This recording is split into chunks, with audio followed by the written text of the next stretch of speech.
selon saint Luc. En ces jours-là, parut un édit de l'empereur Auguste, ordonnant de recenser toute la terre. Ce premier recensement eut lieu lorsque Quirinius était gouverneur de Syrie. Et chacun allait se faire inscrire dans sa ville d'origine. Joseph, lui aussi, quitta la ville de Nazareth en Galilée pour monter en Judée, à la ville de David appelée Bethléem. Car il était de la maison et de la descendance de David. Il venait se faire inscrire avec Marie, son épouse, qui était enceinte. Or, pendant qu'ils étaient là, arrivèrent les jours où elle devait enfanter. Et elle mit au monde son fils premier-né. Elle l'emmaillota et le coucha dans une mangeoire, car il n'y avait pas de place pour eux dans la salle commune. Dans les environs se trouvaient des bergers qui passaient la nuit dans les champs pour garder leurs troupeaux. L'ange du Seigneur s'approcha, et la gloire du Seigneur les enveloppa de sa lumière. Ils furent saisis d'une grande crainte, mais l'ange leur dit, « Ne craignez pas, car voici que je viens vous annoncer une bonne nouvelle, une grande joie pour tout le peuple. Aujourd'hui vous est né un sauveur dans la ville de David. Il est le Messie, le Seigneur, et voilà que le signe qui vous est donné, vous trouverez un nouveau-né emmailloté et couché dans une mangeoire. » Et soudain, il y eut avec l'ange une troupe céleste innombrable qui louait Dieu en disant « Gloire à Dieu au plus haut des cieux et paix sur la terre aux hommes qui l'aiment. » Acclamons la parole de Dieu.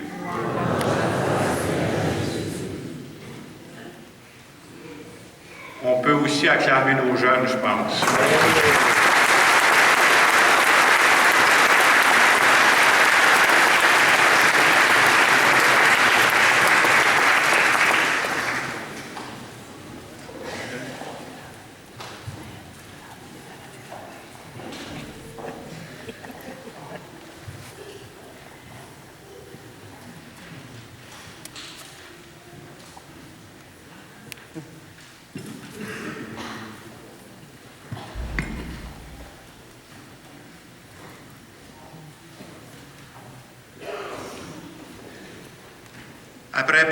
Après plusieurs jours de préparatifs, d'achat de cadeaux et de décorations, nous voilà rendus à cette fête de Noël. Et à l'occasion de cette messe de Noël, on veut se rappeler que Jésus, le Fils de Dieu, a choisi de venir habiter sur notre bonne vieille terre. La première chose qu'on peut remarquer, c'est quand il est venu vivre parmi nous, il n'est pas arrivé ici en s'imposant, en disant « Tassez-vous, j'arrive ». Non, non, non. Il aurait pu naître dans un beau berceau doré. Il n'a pas voulu ça. Il a voulu être l'un de nous. Tellement que lui et ses parents ont été obligés de se réfugier dans une étable. Et pendant tout le reste de sa vie, on va se rappeler que ce Jésus-là n'est pas venu s'imposer. Il n'est pas venu imposer des lois. Il est venu proposer sa recette de bonheur. Et sa recette, ce n'est pas une recette pour un souper presque parfait, mais c'est plutôt une recette pour une vie presque parfaite. Et sa recette, elle peut se résumer en quelques mots, c'est « Aimez-vous les uns les autres comme je vous ai aimé ». Et Jésus a proposé cette recette-là. Et en même temps, à l'époque où lui il vivait, il y avait des lois. Une des lois, c'était œil pour œil, dent pour dent. C'est-à-dire, si quelqu'un te fait violence, réponds-y par ta violence. Puis les gens étaient convaincus que si on procédait comme ça réglerait tous les problèmes. Une chance qu'il n'y ait plus personne qui croit à ça aujourd'hui. La recette que Jésus est venu nous proposer, sa recette de bonheur, est surprenante. Soyons honnêtes, elle est surprenante. Jésus disait, répondez à la violence par la bonté. Répondez à la haine par la générosité. Répondez au mal par un surplus d'amour. Et soyons honnêtes, cette recette-là, ça ne donne pas des résultats instantanés. Moi, j'appelle ça une recette qui marche à feu doux. Mais c'est une recette qui donne des fruits durables. Et pendant toute sa vie, Jésus a essayé de mettre en pratique cette recette-là. Il y a des pages de l'Évangile qui nous montrent justement, pendant qu'il est en train de la faire, les beaux fruits que ça donne. Je pense à deux événements, entre autres, quand Jésus va rencontrer le collecteur d'impôts, Zachée. Vous savez, il le connaissait, il aurait pu dire à Zachée, tu es un vrai voleur. Puis s'il avait dit ça, il aurait dit la vérité. Mais Jésus a choisi d'appliquer sa recette. À la place, il a choisi d'aller souper chez lui. Il a choisi de le regarder dans les yeux avec amour. Et il a réussi à faire fondre le cœur de ce collecteur d'impôts. Et la morale de cette histoire, si Jésus était capable de faire fondre le cœur d'un collecteur d'impôts, il peut faire des miracles avec n'importe qui. Il n'y a rien de pire qu'un collecteur d'impôts. Et quand on voit d'autres pages de l'Évangile, c'est la même chose. Quand Jésus va rencontrer Pierre après ses 3 reniements, Jésus, encore une fois, choisit la même recette. Et cette recette-là, c'est de dire, il le regarde avec amour, et la seule question qu'il va demander à Pierre, c'est « Pierre, m'aimes-tu? » Et suite à cette question-là, Jésus va le choisir pour devenir le premier pape. Aujourd'hui encore, vous savez, il y a des gens qui essaient de mettre en application, on ne réussit pas tout le temps, là, mais de mettre en application cette recette de bonheur que Jésus est venu proposer. Je vous donne un exemple qui s'est vécu ici à Saint-Hyacinthe il y a quelques semaines. Il y a quelques semaines, on me disait qu'il y avait une dame qui vivait un conflit avec son frère depuis des années. Des années. À un moment donné, tu ne sais même plus pourquoi tu ne te parles plus. Tu sais que tu ne te parles plus et tu ne te souviens plus pourquoi. Et cette femme-là a choisi de répondre à ce conflit-là par un surplus d'amour. Il y a quelques semaines, elle a téléphoné à son frère. Puis elle l'a invité chez elle pour fêter Noël chez elle. Et devant ce surplus d'amour, elle a réussi à faire fondre ce qui avait d'endurci dans leur cœur. Puis en ce Noël 2015, ils vont le fêter ensemble. Ça, pour moi, ce sont des fruits de la recette de bonheur de Jésus. Si c'est vrai qu'au temps de Jésus, il y avait de la souffrance, si c'est vrai qu'il y avait de la violence, il y en a encore aujourd'hui. Hein? Et encore aujourd'hui, on peut être porté à répondre à la violence par la violence. Et pourtant, ça fait des siècles que ça nous montre que cette recette-là, elle ne marche pas. Et pour symboliser qu'encore aujourd'hui, il y en a de la souffrance dans notre monde, il y en a partout. Il y en a ici à Saint-Hyacinthe, il y en a partout sur la planète. J'ai pensé vous rappeler qu'en 2015, on a vu des images de souffrance. Je vous en montre une, entre autres, qui nous a frappés parce que ça a touché le cœur de plusieurs personnes.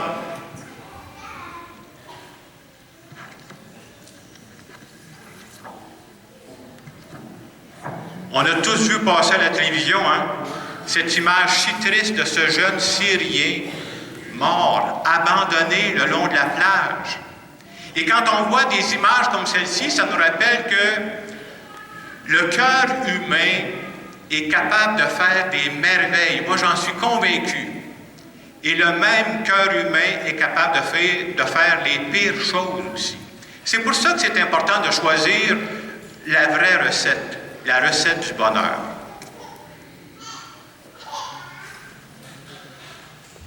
En ce Noël 2015, Jésus nous propose de vivre aussi cette recette de bonheur. Et je dirais que des fois, on peut penser que c'est théorique, il y a des ingrédients très spéciaux que ça prend pour que cette recette-là puisse s'appliquer chez nous en 2015. Parmi les ingrédients, j'aimerais vous en donner un ou l'autre. Premier ingrédient que ça prend pour vivre la recette de bonheur, d'après moi, il faut se donner du temps. Garder du temps pour ses proches, du temps pour se parler, du temps pour vivre des moments gratuits entre nous. Pour moi, ça fait partie du message de Noël. Deuxième ingrédient. Je pense que dans un monde où tout va vite, il faut prendre du temps pour s'écouter. Du temps pour arrêter de courir, du temps pour s'écouter, du temps pour se parler, se partager nos joies, nos peines, nos défis, nos rêves. Parce que quand tu parles de tes rêves à quelqu'un, c'est déjà que tes rêves commencent à se réaliser. Et par-dessus tout, pour moi, il y a un autre ingrédient qui est très important dans les recettes de bonheur de Jésus, et c'est celui-ci.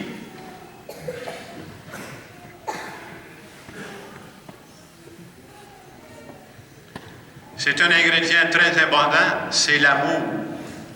Je trouve qu'à l'occasion de la fête de Noël, c'est vrai toute l'année, mais c'est tellement important de dire aux gens qui sont proches de nous qu'on les aime.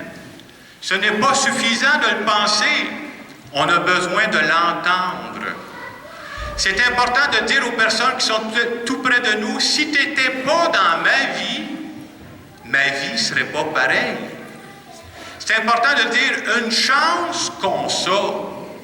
Et en cette fête de Noël 2015, si c'est vrai que Dieu est présent dans notre vie, d'après moi, le plus beau cadeau que Dieu met dans notre vie, ce sont les personnes que j'aime et qui m'aiment. Et à l'occasion de cette messe de Noël, j'espère qu'on va prendre le temps de dire merci à Dieu pour cet amour qui fait partie de nos vies. Quand on fête Noël, comme on le fait cet après-midi, on ne veut pas juste se rappeler qu'il y a 2000 ans, il y a un petit Jésus qui est venu au monde.